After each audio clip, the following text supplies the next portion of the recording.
सम्राट अशोक के शिलालेख भारतीय इतिहास के सबसे महत्वपूर्ण ऐतिहासिक दस्तावेज माने जाते हैं। इन शिलालेखों के माध्यम से हमें मौर्य साम्राज्य, अशोक के जीवन, बौद्ध धर्म, प्रशासन, नैतिक नीतियाँ और प्राचीन भारत की सामाजिक स्थिति की जानकारी मिलती है। हम आपको एक डिटेल्स में आज पूरी वीडियो में बताने वाले हैं अशोक के जो शिलालेख मिले हैं, किस किस टाइप के मिले हैं, कहाँ कहाँ मिले हैं, किसने खोजा है। इसमें सभी प्रमुख शिलालेख की आज बात करूँगा, उनकी खोज स्थान, उनमें लिखी बातें और इतिहासकारों द्वारा पढ़े जाने वाली कहानियाँ भी शामिल हैं। पत्थरों पर लिखा सम्राट अशोक का संदेश। तो सोचिए, आज से लगभग 2300 साल पहले, जब न इंटरनेट था, ना अखबार था, ना टीवी, तब एक राजा ने अपने संदेश पूरे भारत में फैलाने के लिए पहाड़ों, गुफाओं और विशाल स्तंभों पर शब्द खुदवा दिए। और हजारों साल बाद जब ये पत्थर जंगलों, मिट्टी और खंडरों में दब चुके थे, तब कुछ अंग्रेज और भारतीय विद्वानों ने उन्हें खोजा और सामने आई भारत के सबसे महान सम्राट की कहानी। और ये कहानी है सम्राट अशोक और उनके रहस्यमय शिलालेखों की। अब जानेंगे अशोक कौन था। अशोक मौर्य वंश का महान सम्राट था और वो चंद्रगुप्त मौर्य के पोते और बिंदुसार के पुत्र थे। 269 ईसा पूर्व के आसपास अशोक राजा बना। शुरुआत में वह एक कठोर और युद्ध प्रिय शासक माना जाता था, लेकिन फिर अचानक से एक मोड़ आया और हुआ कलिंग वार। बहुत फेमस वार है कलिंग वार, आप लोग सुने होंगे। इस युद्ध में लगभग 1 लाख लोग मारे गए थे। लाशों के ढेर, रोते बच्चे, जलते नगर, इन सब ने अशोक के अंदर से बिल्कुल झकझोर दिया और पूरी तरीके से बदल दिया। इसके बाद उन्होंने हिंसा छोड़ करके धर्म का मार्ग अपनाया और अपने विचारों को जनता तक पहुंचाने के लिए पूरे साम्राज्य में शिलालेख खुदवाए। अब ये शिलालेख क्या होते थे? शिलालेख यानी पत्थरों, चट्टानों या स्तंभों पर खुदी हुई लिखावट। अब अशोक के शिलालेख मुख्यतः 3 प्रकार के थे। जो प्रमुख शिलालेख, जिसे मेजर रॉक एडिक्ट्स कहते हैं, दूसरा था लघु शिलालेख, जिसे माइनर रॉक एडिक्ट्स कहते हैं, और तीसरा था स्तंभ लेख, फिलर एडिक्ट्स। इसमें अधिकांश लेख जो थे ब्राह्मणी लिपि में लिखे गए थे। उत्तर पश्चिम में कुछ लेख खरोष्टी लिपि में भी मिले हैं। अफगानिस्तान क्षेत्र में ग्रीक और अरमाइक भाषा के भी लेख मिले हैं। अब अशोक के शिलालेख को किसने पढ़ा था? सदियों तक कोई नहीं जानता था कि इन पत्थरों पर क्या लिखा हुआ है। फिर 1837 में एक अंग्रेज विद्वान जेम्स प्रिंसेप ने ब्राह्मणी लिपि को पढ़ने में सफलता प्राप्त की थी, और यही वह क्षण था जब इतिहास बदल गया। प्रिंसेप ने देखा कि कई लेखों में बार बार लिखा है देवा नाम प्रिय प्रियदर्शी राजा। बाद में पता चला कि यही सम्राट अशोक था। जो प्रमुख शिलालेख, जो मेजर एडिक्ट्स की बात करते हैं, अशोक के 14 प्रमुख शिलालेख भारत और पाकिस्तान के कई स्थानों पर मिले हैं। पहले नंबर पर बात करते हैं शाहबाजगढ़ी शिलालेख। बहुत फेमस है, आप लोगों ने बहुत बार पढ़ा होगा हिस्ट्री में। यही वर्तमान में पाकिस्तान में है और इसमें जो मिली है लेख वो खरोष्टी लिपि में मिली है। यह शिलालेख सबसे महत्वपूर्ण माना जाता है।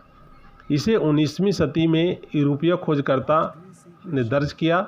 इसमें अशोक ने कहा, पशु हत्या कम करो, माता पिता का सम्मान करो, सभी धर्मों का आदर करो, जनता की सेवा करो। बहुत ही डिटेल्स में आप लोग को एक एक चीज़ को समझा रहा हूँ मैं।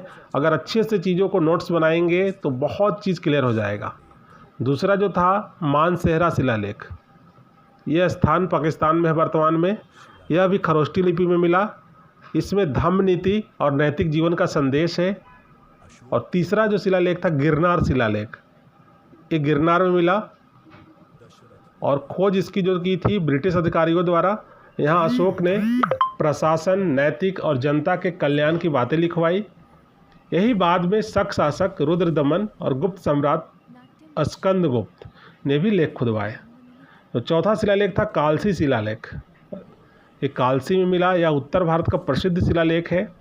इसमें अशोक ने कलिंग वार के बाद हुए पश्चाताप का वर्णन किया है। 5वें नंबर पे है धौली शिलालेख। ये धौली में शिलालेख मिले हैं और यहाँ हाथी का विशाल आकृति बना हुआ है और यहीं से अशोक का परिवर्तन दिखाई देता है। इस लेख में लिखा है सच्ची विजय युद्ध नहीं बल्कि धर्म का विजय है। जो 6ठा शिलालेख है जौगढ़ शिलालेख, स्थान इसका है जौगढ़। यह कलिंग क्षेत्र में मिला है। इसमें प्रशासनिक अधिकारियों को जनता के साथ अच्छा व्यवहार करने का आदेश दिया गया। सोपारा शिलालेख है 7वें नंबर पे। यह स्थान जो है सोपारा में मिला है। यहाँ केवल कुछ भाग मिले हैं, फिर भी यह सिद्ध करता है कि अशोक का साम्राज्य पश्चिमी भारत तक फैला हुआ था। 8वें नंबर पे एर्रागुड़ी शिलालेख। एर्रागुड़ी जैसा कि आप लोग नाम से समझ रहे हैं कि साउथ का कोई जगह दिख रहा है, तो ये दक्षिण में ही मिला है। यहाँ अशोक की उपस्थिति का प्रमाण है सबसे बड़ा ये। अब बात करते हैं लघु शिलालेख की। कुछ लघु शिलालेख हैं। इन शिलालेख में अशोक का व्यक्तिगत रूप से अधिक दिखाई देता है। इसमें लघु शिलालेख में नंबर 1 पे बात करें मास्की शिलालेख। इसके बारे में बहुत ज़्यादा इतिहास में जिक्र है। इसकी खोज 1915 में हुई थी। यह सबसे महत्वपूर्ण लघु शिलालेख है क्योंकि पहली बार यहाँ अशोक नाम सीधे लिखा हुआ मिला है। इससे सिद्ध हुआ कि देवानाम प्रिय प्रियदर्शी वास्तव में अशोक ही था।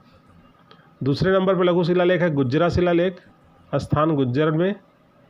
यहाँ भी अशोक का नाम स्पष्ट मिला है। और तीसरे नंबर पर लघु शिलालेख की बात करें तो बैराट शिलालेख।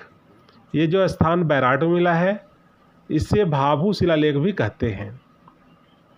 इसमें अशोक ने बुद्ध के उपदेशों की प्रशंसा की है। चौथे नंबर में बात करते हैं ब्रह्मगिरी शिलालेख। यह ब्रह्मगिरी में मिला है। इसमें धम्म पालन और नैतिक जीवन की बातें लिखी गई है।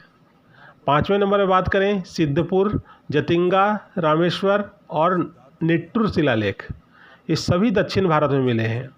इनसे पता चलता है कि अशोक का प्रभाव दक्कन तक था। अब स्तंभ लेख की बात करते हैं। Pillar addicts. अशोक ने विशाल पत्थर के स्तंभ बनवाए और इन स्तंभों पर शेर, बैल, हाथी जैसे आकृतियाँ भी बनवाई थी। इनमें सबसे प्रसिद्ध है सारनाथ स्तंभ। आप लोग सब लोग जानते होंगे सारनाथ स्तंभ के बारे में। सारनाथ लायन कैपिटल या 4 शेरों वाला यह स्तंभ आज भारत का राष्ट्रीय प्रतीक भी है, जो आप लोगों ने देखा होगा सभी नोटों पे, हर जगह पे आपको दिखता है। इसके नीचे बना अशोक चक्र भारत के तिरंगे में भी है। फिर प्रयाग स्तंभ की बात करते हैं, इलाहाबाद पिलर। इस पर बाद में समुद्रगुप्त और जहांगीर ने भी लेख लिखवाए। लौरैया नंदगढ़ स्तंभ। अब बात करते हैं लौरैया नंदगढ़ स्तंभ। यहाँ अशोक ने नैतिकता और जनता के कल्याण की बातें लिखी है। रामपुरवा स्तंभ, रामपुरवा में मिला है। यहाँ बैल और शेर की आकृतियाँ मिली हैं। अब गुफा लेख भी कुछ लिखवाया है अशोक ने, उसके बारे में बात करते हैं। अशोक ने गुफाओं में भी लेख खुदवाए हैं, जैसे कि बराबर गुफाएं। स्थान जो है बराबर कैव्स, ये बिहार में है और ये गुफाएं आजीवक संप्रदाय को दान दी गई थी। इन गुफाओं की चमकदार पॉलिश आज भी लोगों को हैरान कर देती है। अब शिलालेखों में क्या लिखा था?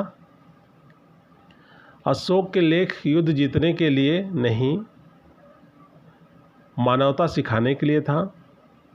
तो मुख्य बात करें हम, सभी धर्मों का सम्मान, माता पिता की सेवा, प्रजा का कल्याण, पशु हत्या कम करना, नैतिक जीवन, सत्य बोलना, दया और करुणा।